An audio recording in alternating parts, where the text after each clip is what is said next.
Have you ever watched a horror movie and you thought to yourself that if you saw the horror villain from that movie in real life, they would be one of the most useless villains of all time because of the insane amount of plot armor they have, or simply because of how absurd they are to the point where it doesn't even feel believable? And I'm not talking about supernatural horror villains like Freddy Krueger who kill you in your dreams. That is obviously pretty unrealistic, and if they were to come into real life, you would 100% die. But I'm talking about more of the human-like horror killers that just honestly get trampled if they actually existed in the real world. So in this video, I'm going to be explaining which horror villains that I personally think wouldn't last a second in real life. And if you guys have a different opinion from me, please let me know in the comments down below and let's have a discussion about it. First, we have Patrick Bateman. And at first you might say, well, wouldn't Patrick Bateman technically make more sense as a real person than a fictional character because of his immense wealth? Like, if Patrick was smart, couldn't he just pay people in real life, maybe on like the black market or something, to teach him how to kill, or maybe pay a lawyer very handsomely to get him out of jail to survive in real life? And to that, I would say yes, he technically could, but you're kind of incorrect because Patrick has shown no real signs of actual intelligence in the American Psycho movie when it comes to being a serial killer or just a normal human being. So why would he just randomly become intelligent if he was real? Because I've seen comments in some of my other videos giving Patrick what if scenarios that paint him smarter than he actually is. But when we take these horror villains' feats from the respective films and throw them into real life, they wouldn't just magically become smarter or stronger once they are put into a real life situation. Like, Patrick even admits to murder in his own movie. Like, he insults his own lawyer by calling him a stupid bastard, and then he still insists that he killed Paul Allen to his lawyer's face. And if this was real life, I feel like we're all using common sense here. Just off that one line alone, you would call the cops. Like, brother, Patrick Bateman wouldn't even last 24 hours in real life. Now, hold your horses, matey. Before you say Michael Myers would not be useless in real life, let me explain a little bit, because he probably would be very useful and also very useless. Now, Michael is confirmed to be a biological human. And I know, before you say, well, Halloween 6 introduces him as somewhat of a supernatural figure, but that is just one iteration. Now, since we're keeping all these feats shown in these horror villains movies, Michael's enhanced strength and durability would carry into real life, but real life physics would also play a huge role in how those feats actually work. That means once Michael actually gets shot 6 times like he did at the end of the first Halloween movie, he would probably die in real life. Like, no human is surviving that unless they get extremely lucky or they're graced by God. And in this scenario, I don't think God is gracing Michael Myers. Let's just all be real here. Michael Myers is also extremely slow, and since Michael is based in America, if he tried any of that fully masked up stalking stuff in real life, he is eventually going to mess with the wrong person and die right there on the spot. With Michael's durability feats, you would probably need to put multiple bullets in him to actually kill him, but since he walks insanely slow, and since we're in 2026, where almost every homeowner or regular citizen in America has a gun. Now, I'm not going to sit here and act like Jigsaw is some random idiot who just got lucky. John Kramer is easily one of the smartest human horror villains ever. He understands engineering, psychology, and he somehow has the patience to set up these ridiculous tests without immediately getting caught. But that is exactly where the problem starts when you put him in real life. Because in the movies, John is able to set up these massive traps, kidnap people, move them to secret locations, monitor everything through cameras, and somehow stay ahead of almost everyone investigating him. But in real life, especially in 2026, that would be insanely hard to pull off. The amount of surveillance we have now is ridiculous.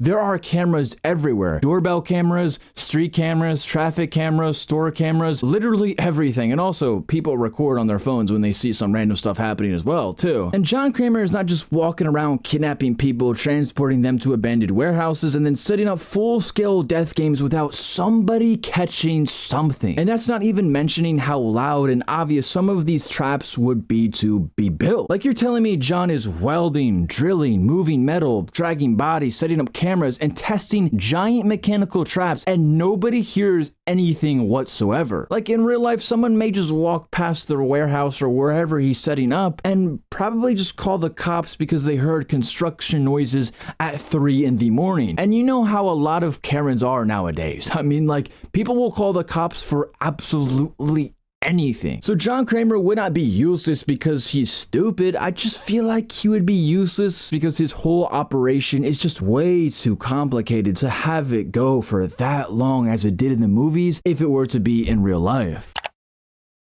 Now, a lot of people say that if they were to find a doll like Chucky come to life in real life, all they would have to do is kick him and they would win. And since like 90% of the people Chucky goes up against in his movies either are kids or people who really don't have any idea how to defend themselves, then again, I also understand why people get caught off guard, because you probably weren't expecting a doll to come to life and start attacking you in the first place. But even with that being said, I wouldn't say Chucky is all of that. Now, of course, Chucky can transfer his soul into other dolls, so in a way he can just come back like Ghostface, and if anything, Chucky is probably harder to permanently defeat than a human like Ghostface, because at least with Ghostface you are dealing with a normal person. With Chucky, you are dealing with something supernatural that can keep finding new ways to return. But the thing is, Chucky takes pain like a normal human, and he has the strength of a fully grown adult. Like, he doesn't have, even though he's supernatural in a sense, he doesn't have like strength like Michael Myers or Jason Voorhees. Jack from The Shining is only as dangerous as he is because of the very specific situation he's in. He is trapped in an isolated hotel in the middle of nowhere during a snowstorm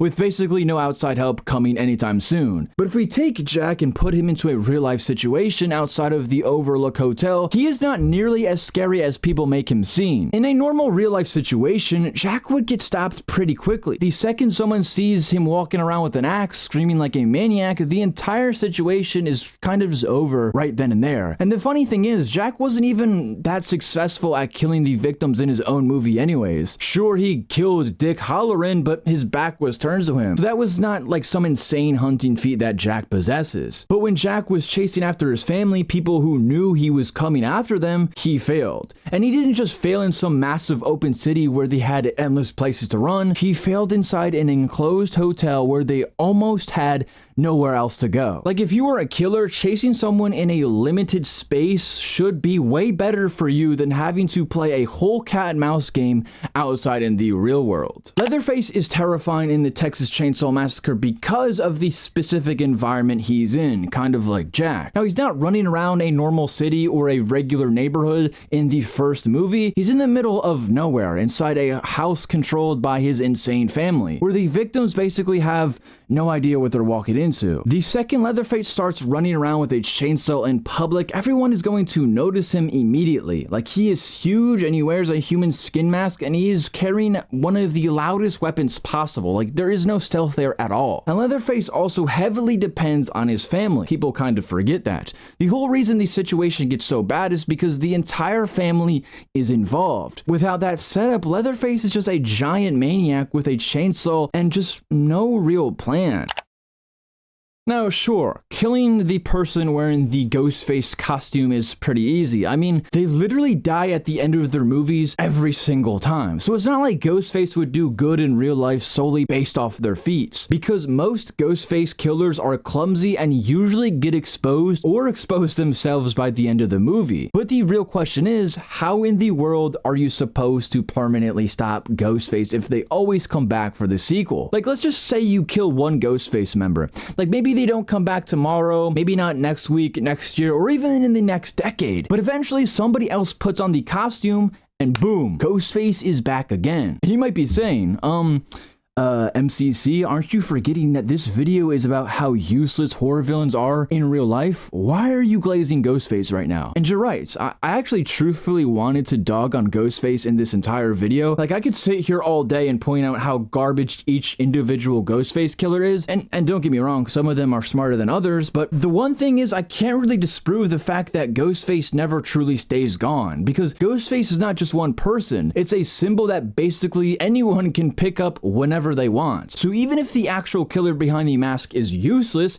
the idea of Ghostface is weirdly hard to kill. Norman could actually be argued to be pretty hard to figure out at first, considering the fact that he seems like a very normal guy on the outside. He's not like Patrick Bateman, where he comes across as this massive douchebag who immediately gives people a reason to hate him. Norman is actually pretty nice and harmless when you first meet him. But when it comes to him turning into the mother persona, that is where things get tricky, because Norman can act normal for a while, but the second that the mother side takes over, he becomes way more reckless and way harder to hide. That is where this whole real life situation starts falling apart. So yes, Norman might be harder to catch than someone like Patrick Bateman at first because he doesn't really look suspicious, but the problem is that his crimes are connected to a completely unstable second identity that he can't fully control. So yeah, let me know what you guys think about this list down in the comments, and let me know what other characters that aren't on this list that you think would be useless in real life.